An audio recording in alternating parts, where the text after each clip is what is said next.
Xi Jinping on a diplomatic trade push in Southeast Asia in the face of Trump's aggressive levies.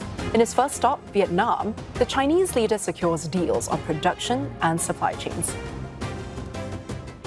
And for more on this, we're joined by Aedan Mordecai, who is a lead analyst of the Asia-Pacific desk at Sibylline. Now, Aedan, what is President Xi's strategic goal here when it comes to strengthening China's ties with Southeast Asian nations? Is this trip about reassurance? Is it dominance, damage control? What's your take? I think there's two main angles here from Xi's point of view and Beijing's point of view.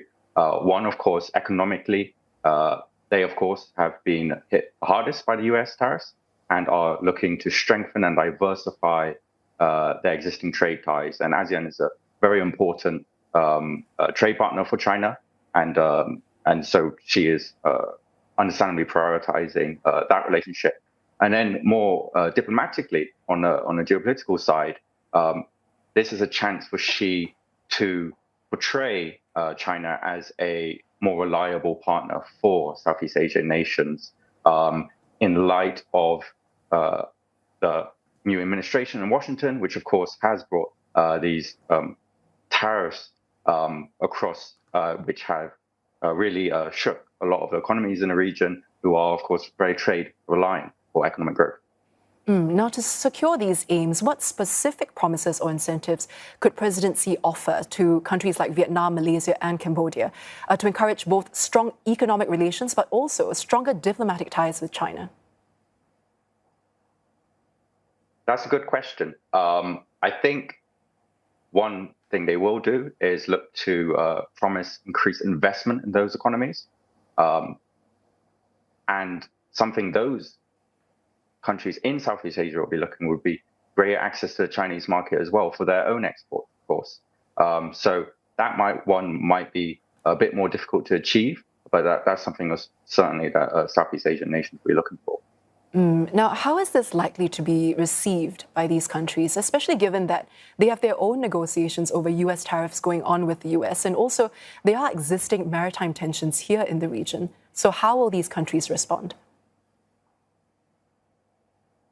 I think pragmatically, as usual for Southeast Asian nations, particularly, for example, Vietnam, where Xi is today,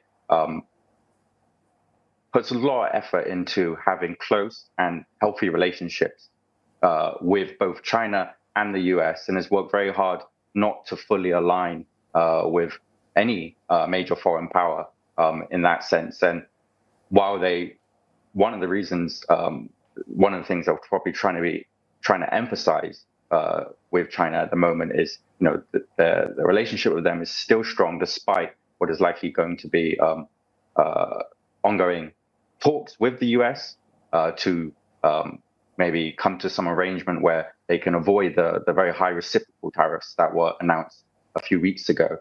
So it's a very much a balancing act, which generally most countries in the region have done relatively well to navigate, but is probably going to get more difficult as we go along with these US-China tensions not looking like they are going to be resolved anytime soon.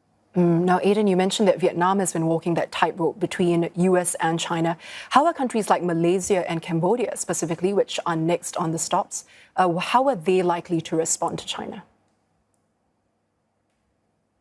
China has a particularly close relationship with Cambodia, and Cambodia is very reliant on investment, etc., from China. But US is a very important export market. So despite that, closer ties, political ties, and defense ties with China, they won't want to lose that export market. But politically, they're very close. So maybe of the Southeast Asian nations are more likely to lean towards China.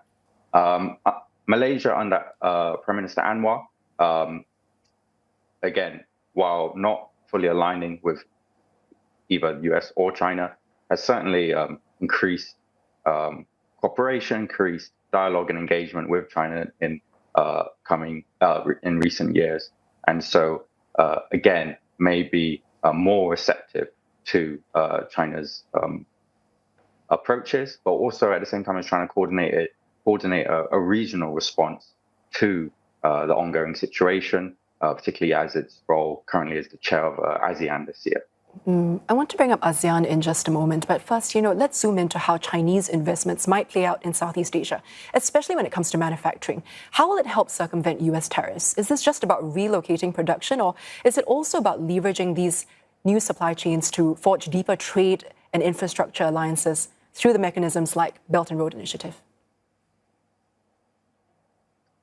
I think it's difficult to say at this point because the negotiations with the US to try and avoid these tariffs on Southeast Asian nations, we don't know exactly what conditions they're going to ask for.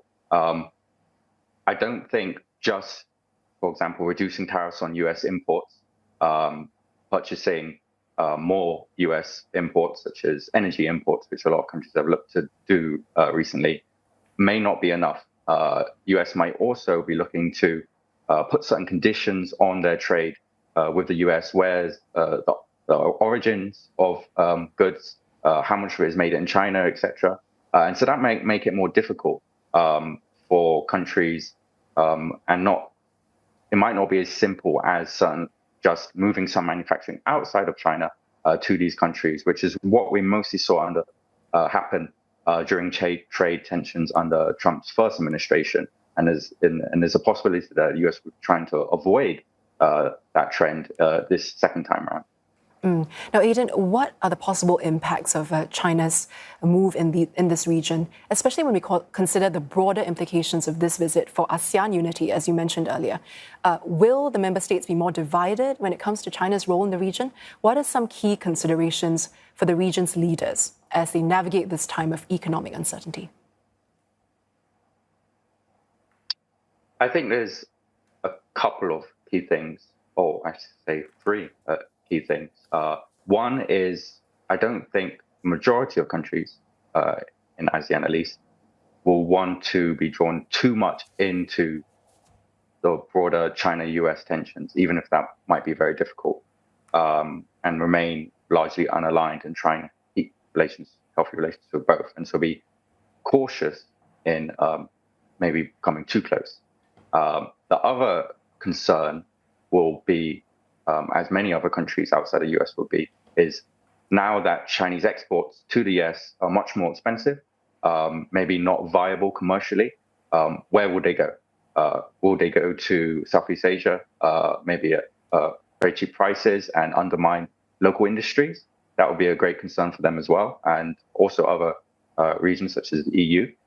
And then finally, of course, not everyone has the same relationship with China, particularly, obviously, territorial disputes in the South China Sea. And we can highlight the Philippines there, of course, which has had the most, borne the brunt, at least, of Chinese assertiveness there in recent years. Aedan, thank you so much for sharing your insights with us. I've been speaking with Aedan Mordecai, who is a lead analyst of Asia Pacific Desk at Sibylline.